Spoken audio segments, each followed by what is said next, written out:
अस्सलाम वालेकुम, कैसे हैं आप सब। मुझे उम्मीद है कि आप सब ठीक होंगे। आज मैंने बनाई है कचौरी, लाहौरी कचौरी। बहुत ही क्रिस्पी और लच्छेदार बनेगी ये कचौरी। आपने बहुत सी कचौरियाँ खाई होंगी, लेकिन ये कचौरी खाने के बाद आप पूरा रमज़ान यही बना के खाएंगे। चलिए बनाना स्टार्ट करते हैं। यहाँ मैंने ये चीज़ें ले ली हैं, प्याज चॉप किया हुआ, हरी मिर्चें चॉप की हुई, अदरक लहसुन चॉप किया हुआ। ये मसाले हैं नमक, सुरख मिर्च का पाउडर, हल्दी, ज़ीरे का पाउडर, अनारदाने का पाउडर, और मैंने यहाँ पे ले लिया कुटी हुई सुरख मिर्च। 1 कप मैदा ले लिया, ऑयल ले लिया, और आप घी भी ले सकते हैं। और यहाँ मैंने कीमा लिया बीफ का, आप चिकन का भी ले सकते हैं। ठीक है, सबसे पहले हम करेंगे डो तैयार। इसको मैंने मैदा ले लिया और मैंने हल्का सा नीम गर्म पानी लिया साथ। इसमें सबसे पहले मैं डालूंगी ऑयल, हल्का सा इसमें नमक जाएगा 1 चुटकी के करीब। 2 से 3 टेबल स्पून मैंने इसमें ऑयल डाल दिया है, आप घी भी डाल सकते हैं। इसको मैं सबसे पहले करूँगी मिक्स अच्छे से, और फिर मैं इसको गूंद लूँगी। और इसको हमने ना ही ज़्यादा सॉफ्ट रखना है, ना ही ज़्यादा हार्ड रखना है। इसकी डो को अच्छे से इसको गूंदना है। जितनी अच्छी ये गूंदी जाएगी उतनी ही आपकी जो कचौरी है वो खस्ता और क्रिस्पी तैयार होगी। यहाँ मैंने इसको गूंद के इसके ऊपर थोड़ा सा ऑयल लगा के रख दिया है। यहाँ मैंने ले लिया एक पैन, इसमें 2 से 3 टेबल स्पून मैंने ऑयल ले लिया। सबसे पहले मैं इसमें डालूंगी अदरक लहसुन चॉप किया हुआ और हरी मिर्चें। हल्का सा इसको मैं करूँगी फ्राई।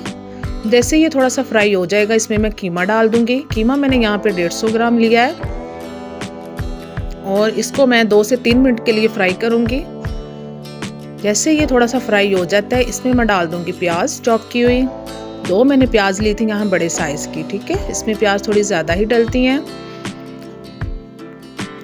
प्याज डालने के बाद इसको थोड़ा सा मिक्स करेंगे, और इसमें मैंने ये अपने मसाले ऐड कर दिए हैं।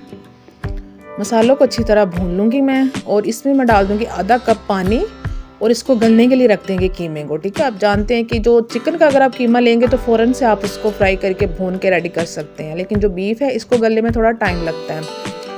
और यहाँ इसका पानी खुश्क हो चुका है। मज़ीद इसका पानी खुश्क करेंगे, इसको अच्छे से भूनेंगे, क्योंकि इसमें पानी बिल्कुल भी नहीं रहना चाहिए, वरना कचौरी अच्छी तैयार नहीं होगी। मैंने यहाँ थोड़ा सा धनिया डाल दिया है। मज़ीद इसको भूनूंगी। भूनने के बाद इसको मैं कर लूँगी ठंडा। इसको रूम टेम्परेचर पे ले आएंगे। यहाँ मैंने थोड़ा सा 2 टेबल स्पून मैंने लिया है यहाँ पे मैदा, और इसमें मैंने डाल दिया ऑयल, और इसको मैं थोड़ा सा पतला सा इसका पेस्ट बना लूँगी। आप घी का भी यूज़ कर सकते हैं। और यहाँ मैं छोटे छोटे पेड़े बना लूँगी। इतने इतने आपने पेड़े बनाने हैं। ठीक है, रमज़ान में ज़रूर आप ये कचौरी बना के खाएं, बहुत ही मज़े की बनती हैं ये कचौरियाँ ना हो तो रमज़ान ऐसे अफ्तारी का जो टाइम होता है वो बिल्कुल टेबल पे ऊपर ये कचौरियाँ नहीं हो तो बिल्कुल अधूरी होती है हमारी जो अफ्तारी है। यहाँ मैं इसको बेल लूँगी, और बेलने के बाद इसके ऊपर मैं लगाऊंगी ये जो मैंने मैदा और ऑयल ये मैंने मिक्स करके रखा था, इसको लगा दूंगी। और इसको मैं करूँगी इस तरह से फोल्ड। इसी तरह सेम आपने करना है, इस तरह फोल्ड करके, और इसको कर लेना यूँ बंद साइडों से। ठीक है, अच्छी तरह इसको करके बंद रख लेंगे। सारी हम ऐसे ही करेंगे, क्योंकि इस तरह से जो ऑयल है वो बाहर नहीं आएगा इसका। अच्छे से इसको फोल्ड करके इसको करके रख लेंगे। ठीक है, यहाँ मैंने फिर ऐसे ही इसको लगा दिया, और इसको करूँगी मैं फोल्ड इस तरह से। बहुत इजी है ये लें। ये हमारी मतलब सारी बनके हो गई हैं तैयार, और इसको थोड़ी देर के लिए रखूँगी मैं, 1 से 2 मिनट के लिए रेस्ट दूँगी इसको। फिर मैं इसको बेल लूँगी दोबारा से, और जब दोबारा से इसको बेलना है तो इसको नरम हाथों से बेलना है। इसको नरम हाथों से इसलिए बेलना है कि इसका जो ऑयल है वो बाहर नहीं आना चाहिए। ठीक है, इसके अंदर मैं डाल दूँगी थोड़ा सा कीमा, और इसको यूँ पकड़ के इसको कर लूँगी बंद, यहाँ से साइडों से। अच्छी तरह इसको बंद करना है कि जो ऑयल है फ्राई करते हुए इसके अंदर नहीं जाना चाहिए। यहाँ से पकड़ के अच्छी तरह से इसको किनारों से सारा इसको फोल्ड करके यूँ बंद कर लिया मैंने। ये देखें, बहुत सिंपल और आसान है ये कचौरी बनाना। एक और मैं आपको बना के दिखाती हूँ। ऐसे ही इसको बेलना है हमने, और फिर इसके अंदर रखेंगे कीमा, और फिर इसको मैं वैसे ही बंद करूँगी जैसे मैंने पहले वाली को बंद किया है। अगर आपको मेरी ये रेसिपी अच्छी लगती है तो मुझे फीडबैक ज़रूर दिया करें, मुझे कमेंट करके बताया करें, और मुझे नेक्स्ट बताया करें कि कौन सी मुझे रेसिपी बनानी चाहिए, आपके साथ कौन सी रेसिपी शेयर करूँ, मुझे ज़रूर कमेंट किया करें। ये देखिए मैंने दूसरी भी बना ली है और यहाँ मैं तीसरी बनाऊंगी। ऐसे ही मैंने सारी बना के रख लेनी है। ये देखिए बहुत सिंपल और आसान तरीका है ये।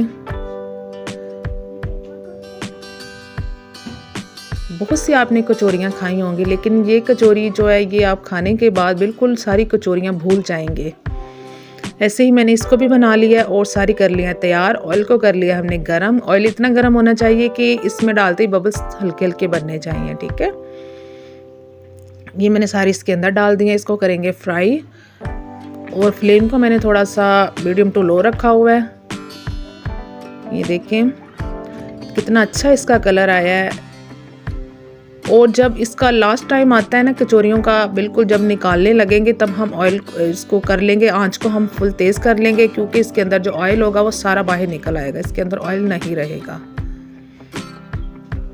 ये हमारी कचौरियाँ तैयार हो गई हैं। कितनी मज़े की खस्ता खस्ता हमारी कचौरी तैयार हुई है। ये देखें।